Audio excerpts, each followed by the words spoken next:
जी आए और पाठेय के रूप में अपना उद्बोधन हम सबके बीच में रखेंगे। आदरणीय पुष्कर सिंह धामी जी। पुष्कर धामी जिंदाबाद, धाकड़ धामी जिंदाबाद, जिंदाबाद जिंदाबाद। तैयार कर लो इधर कौन कौन है बच्चों को। हेलो।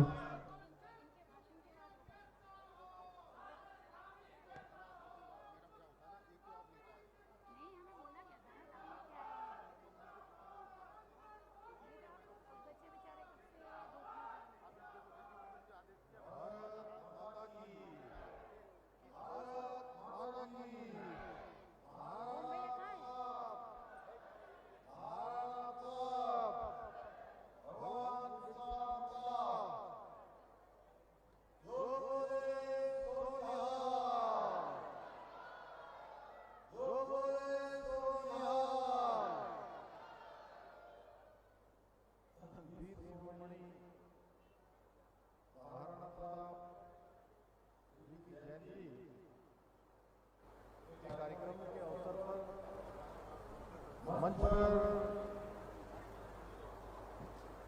उपस्थित अभी जो संबोधन इस कार्यक्रम के संयोजक नानकता विधानसभा के पूर्व विधायक डॉक्टर प्रेम सिंह राणा जी, भारतीय जनता पार्टी के सम्मानित जिलाध्यक्ष कमल मंडल जी,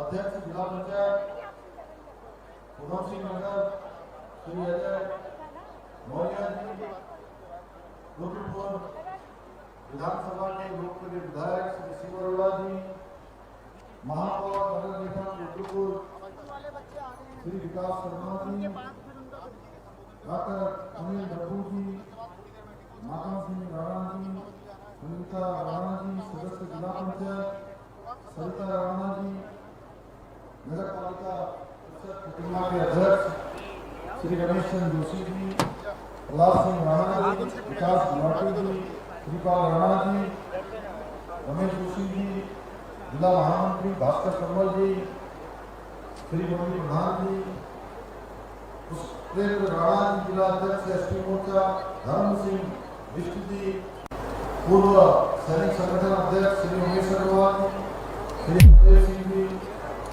श्री सरदार लाल सिंह जी, ओम नारायण जी मंडल अध्यक्ष, बलदेव सिंह जी, महेश सिंह राणा जी, संता सिंह जी, रंजीत सिंह जी, दारा सिंह जी, तेरा कार सेवा, सुरजन राय जी, गोपाल दत्त जोशी जी, राजीव अग्रवाल जी, महिला मोर्चा की अध्यक्ष नीता सक्सेना जी, विमला बिष्ट जी, नंदन सिंह खड़ायत जी एवं मंच पर आसीन हमारे सभी पदाधिकारीगण, सभी नेतागण और इस मंच पर बैठे हुए हमारे सभी प्रतिनिधिगण और बड़ी संख्या में आज इस बहुत चिलचिलाती धूप में बड़ी संख्या में इस कार्यक्रम में आए हुए सभी मेरी माताएं, बहनें, सभी मेरे युवा नौजवान साथियों, उपस्थित प्यारे बच्चों, हमारे कलाकार बंधु जिनके यहाँ पर शानदार कार्यक्रम हो रहे हैं, मैं सबसे पहले आज इस कार्यक्रम में आप सबका यहाँ गुरु घर की इस धरती पर इतनी विशाल संख्या में पधारने पर आप सबका मैं हृदय से स्वागत करता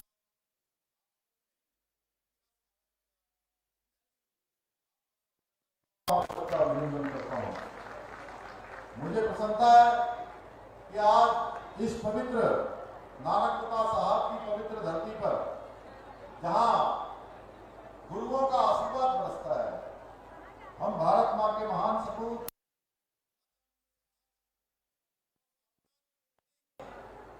वीर शिरोमणि महाराणा प्रताप जी का स्मरण करने के लिए, आज उनको याद करने के लिए, उनके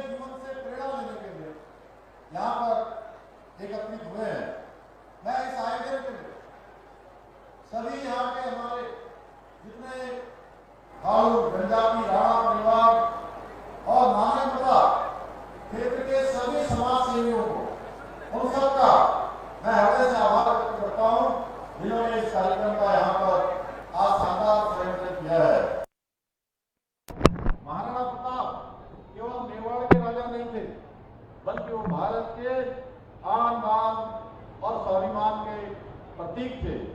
उनका जीवन त्याग, संघर्ष, साहस और राष्ट्रभक्ति की ऐसी प्रेरणादायी गाथा है जो सदियों के बाद भी हर एक भारतवासी के मन में ऊर्जा और गर्व का संचार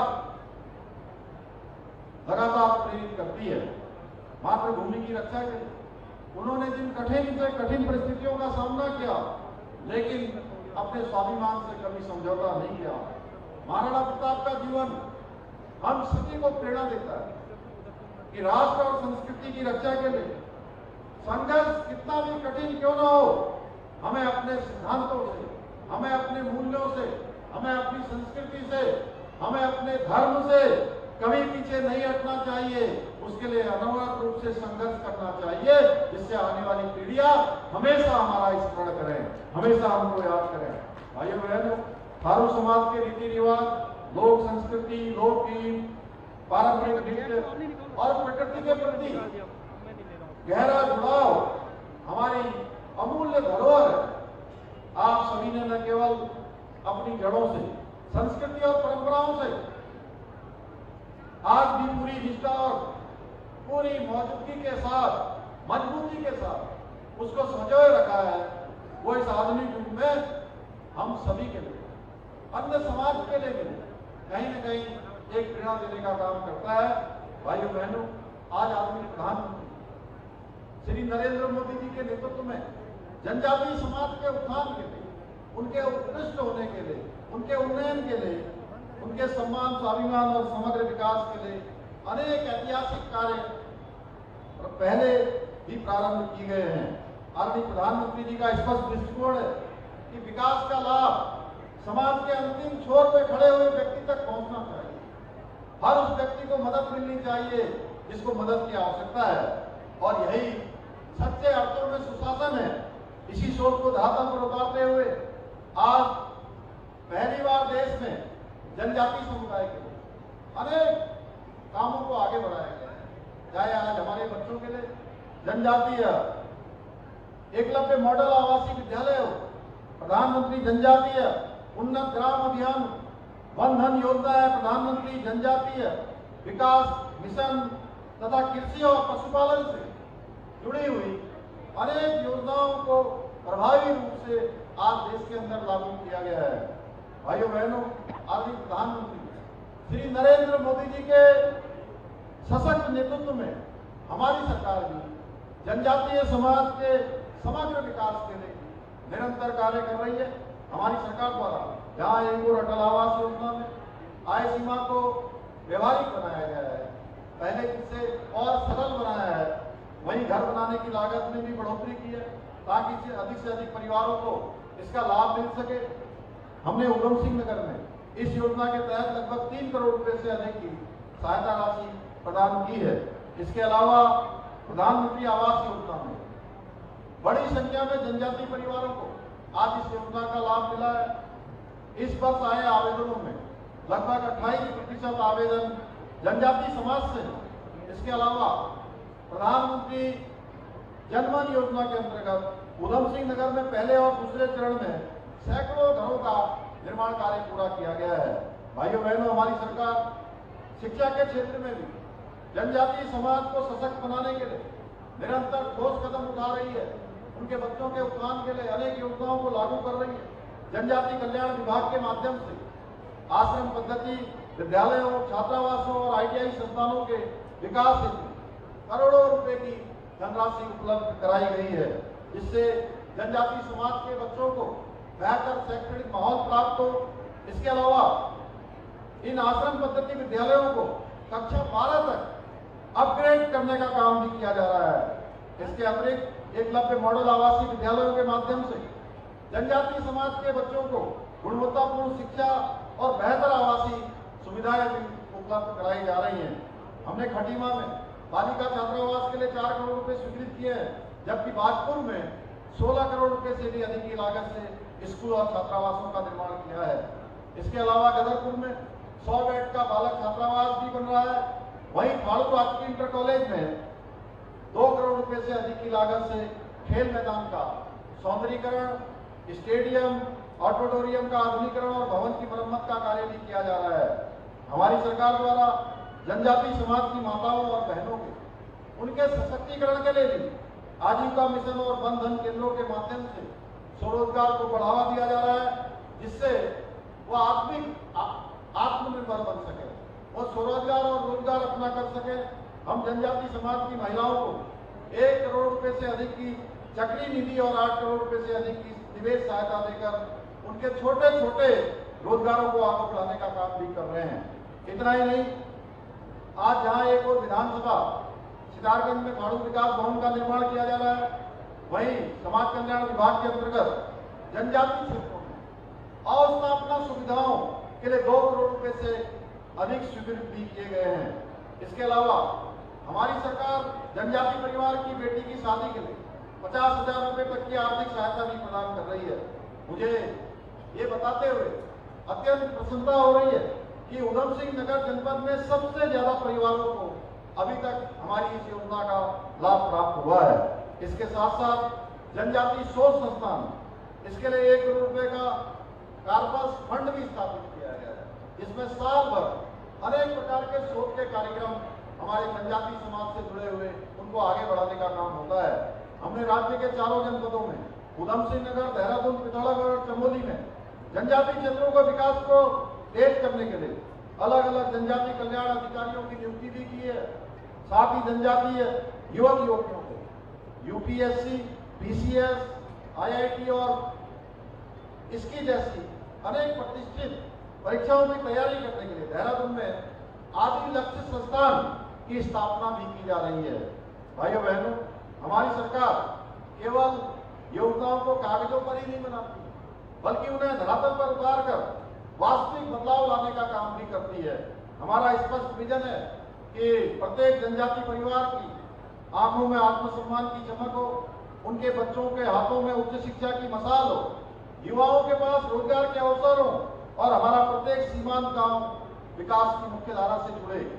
भाइयों बहनों, आज जब हमारी डबल इंजन की सरकार विकास की नई गाथा लिख रही है, तो मुझे वो दौर भी याद आ रहा है जब दशकों तक देश और प्रदेश में एक ही दल का शासन हुआ करता था, एक ही पार्टी की सरकार हुआ करती थी। और आप सबको पता है वो कौन सी सरकार थी, कौन सी पार्टी थी? वो वही पार्टी है जिन्होंने देश की आजादी के बाद एक 5 वर्षीय नहीं, 10 वर्षीय नहीं, लगातार 6 दशकों तक इस देश के अंदर शासन करने का काम किया है। वो पार्टी है कांग्रेस पार्टी। लेकिन बड़े दुख के साथ कहना पड़ रहा है कि कांग्रेस के उस लंबे शासन काल में हमारे जनजाति समाज हो, थारू समाज हो, उन समाज की उनको हमारे इन भाई बहनों, इस समाज के भाई बहनों को विकास की मुख्य धारा से कोसों दूर रखा गया है। मुख्य धारा में आने का कोई अवसर उनको प्रदान नहीं किया गया। कांग्रेस के लिए हमारा ये समाज केवल और केवल एक वोट बैंक भर हुआ करता था। उन्होंने आपको हमेशा मुख्यालयों से काट कर रखा ताकि उनकी राजनीति की दुकान चलती रहे। आज जब हमारी सरकार आपके बच्चों के लिए काम कर रही है, आपके समग्र विकास के लिए काम कर रही है, नई नई योजनाएं आज आदरणीय प्रधानमंत्री जी के नेतृत्व में, चाहे केंद्र की सरकार में हो, चाहे राज्य की सरकार में हो, चाहे एकलव्य विद्यालय बना रही हो, हॉस्टल बना रही है, तो जब ऐसा विकास हो रहा है, हमारे समाज के बच्चे भी आगे आ रहे हैं, तो आज उनको ये विकास देखकर हमारे बच्चे आज विभिन्न संस्थानों में बड़ी बड़ी पोस्टों में जा रहे हैं, तो इनको तकलीफ हो रही है, क्योंकि कांग्रेस के लिए विकास का अर्थ कभी भी जन कल्याण नहीं रहा। उनके लिए विकास का मतलब अपना और अपनों का विकास रहा। मैं आज आप सबसे पूछना चाहता हूँ, ये प्रश्न मेरे मन में अक्सर आता है कि जिस पार्टी ने भगवान बिरसा मुंडा जैसे महापुरुष को, महानायक को इतिहास के पन्नों में जगह नहीं दी, क्या वो कभी थारू समाज की विरासत का सम्मान कर सकते हैं? भाइयों बहनों, वो कभी नहीं कर सकते। आज स्थिति पूरी तरह बदल चुकी है। 2014 के बाद आदरणीय प्रधानमंत्री नरेंद्र मोदी जी ने जनजातीय समाज को वो सम्मान दिया जिसके वो वास्तविक हकदार थे। आज देश के सबसे बड़े संवैधानिक पद, सर्वोच्च पद मुंह का बैठना इस बात का प्रमाण है कि भाजपा के लिए जनजातीय समाज वोट बैंक नहीं है, बल्कि वो देश का गौरव है। आदरणीय प्रधानमंत्री जी ने पहली बार भगवान बिरसा मुंडा जी की जयंती को जनजाति गौरव दिवस के रूप में मनाने का ऐतिहासिक निर्णय लिया।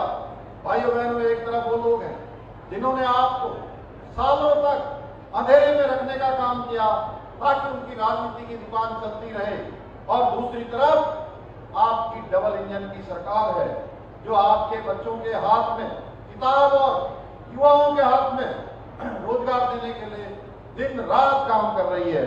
भाइयों बहनों, यहाँ भगवान बिरसा मुंडा जी का जीवन हमें सिखाता है कि अपनी जड़ों, अपनी संस्कृति और अपने स्वाभिमान के लिए कैसे लड़ा जाता है, कैसे संघर्ष किया जाता है, और धर्मांतरण जैसी कुरीतियों के विरुद्ध समाज की सांस्कृतिक पहचान और उसके स्वाभिमान की कैसे रक्षा की जाती है।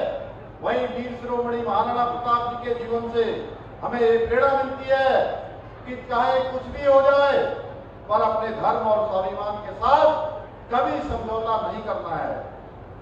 उन्होंने घास की रोटी खाना स्वीकार किया, जंगलों में भटकना स्वीकार किया, संघर्ष और चुनौती को स्वीकार किया, लेकिन मुगलों के आगे कभी भी घुटने टेकना स्वीकार नहीं किया, जो आज के युवाओं के लिए, जो आज के हमारे आने वाली पीढ़ियों के लिए बहुत बड़ी प्रेरणा है।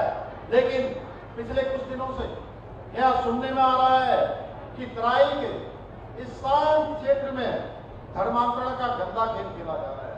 भाइयों बहनों, हमने सौगंध ली है, हमने शपथ ली है, हमने संकल्प लिया है कि हम देवभूमि की रक्षा के लिए चाहे जो भी करना होगा, यहाँ के देवत्व को बचाने के लिए हम वो सभी काम करेंगे, लेकिन देवभूमि के अस्तित्व को कोई नुकसान नहीं होने देंगे।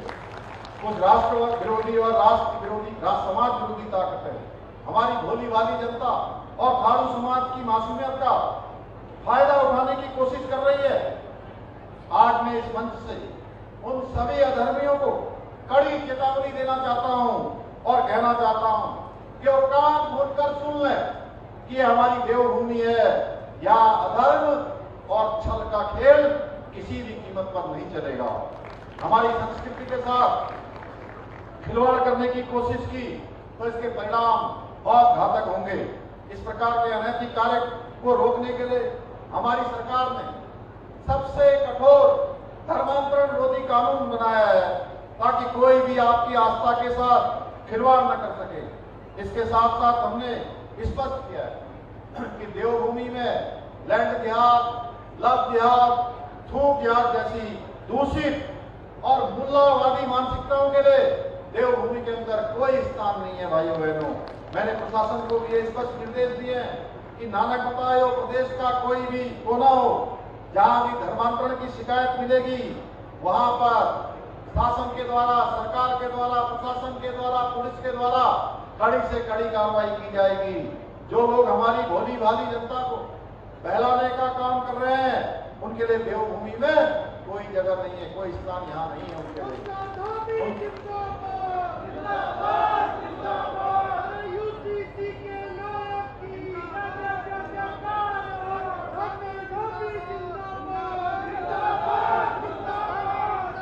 भाइयों बहनों, ऐसे षड्यंत्र करने वाले, ऐसे धर्मांतरण का कुचक्र रखने वालों, उनकी जगह देवभूमि में नहीं है, बल्कि उनकी जगह केवल और केवल सलाखों के पीछे है, जेल के अंदर है। ये हमने इसलिए सख्त कानून बनाया है। भाइयों बहनों, आप लोगों से मैं यह भी कहना चाहता हूँ, जिस प्रकार वीर शिरोमणि महाराणा प्रताप जी ने कभी अपने धर्म से, अपने स्वाभिमान से, अपनी संस्कृति से समझौता नहीं किया, उसी प्रकार आपको भी इन धर्मांतरण करने वालों से सावधान रहना होगा और समाज को निरंतर जागृत करते रहने का काम आप सबको आज भी महाराणा प्रताप की जयंती के अवसर पर यहाँ से एक संकल्प लेकर जाना होगा। ये वही ताकत है जिन्हें कांग्रेस ने हमेशा अपनी तुष्टीकरण की राजनीति के तहत संरक्षण देने का काम किया। इन पर कभी कोई कार्रवाई नहीं की, कभी कोई रोक लगाने का प्रयास नहीं किया, लेकिन हमारी सरकार इस पर चुप बैठने वाली नहीं है। आपको इस संबंध में मैं कहना चाहता हूं, यदि कोई भी परेशान करे, कहीं भी कोई सूचना आए, तो आप लोग सरकारी अधिकारियों के साथ साथ भारतीय जनता पार्टी के कार्यकर्ता, राष्ट्रवादी संगठनों के कार्यकर्ताओं से सहायता प्राप्त कर सकते हैं, उन तक सूचना पहुंचा सकते हैं। आपके बीच हमारे भाजपा के कर्मठ नेता है, वनवासी कल्याण आश्रम के सेवादार हैं और अपने फाड़ू राणा परिषद के हमारे बहुत सारे प्रतिनिधि हैं, बहुत सारे पदाधिकारी हैं, समाज के बहुत लोग जो आज विभिन्न स्तरों पर समाज को नेतृत्व देने का काम कर रहे हैं। ये सारे के सारे लोग आपकी सेवा में 24 घंटे उपलब्ध हैं। इसके साथ ही आपके इस भाई के, आपके इस बेटे के, आपके इस साथी के दरवाजे भी आप लोगों के लिए हमेशा खुले हुए हैं। आप कभी भी मेरे से भी संपर्क कर सकते हैं। आपकी हर समस्या का समाधान भी मेरा कर्तव्य है और वादा भी है। मैं आप सभी को विश्वास दिलाता हूं कि हमारे रहते हुए कोई भी ताकत आप लोगों की संस्कृति और परंपराओं पर टेढ़ी नजर उठाकर नहीं देख पाएगी।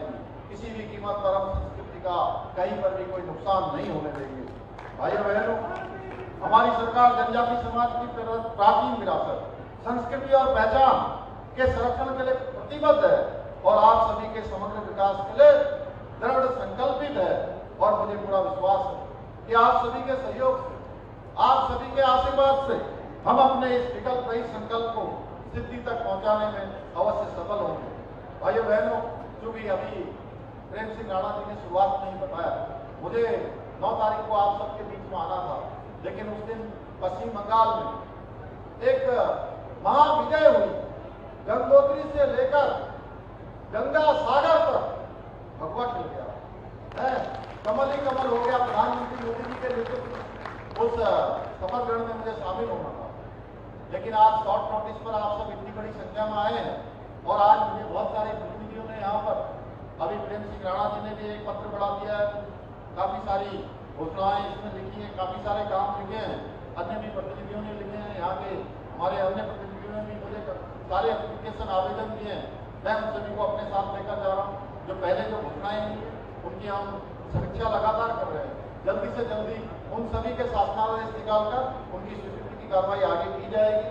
मैं इसी विश्वास के साथ इस कार्यक्रम के सफल आयोजन के लिए, आप सबकी इतनी बड़ी संख्या में उपस्थिति के लिए आप सबका हृदय से एक बार फिर से आभार व्यक्त करते हुए आप सबको महाराणा प्रताप वीर शिरोमणि जयंती की बहुत बधाई देते हुए अपनी बात को समाप्त करता हूँ। बहुत बहुत धन्यवाद।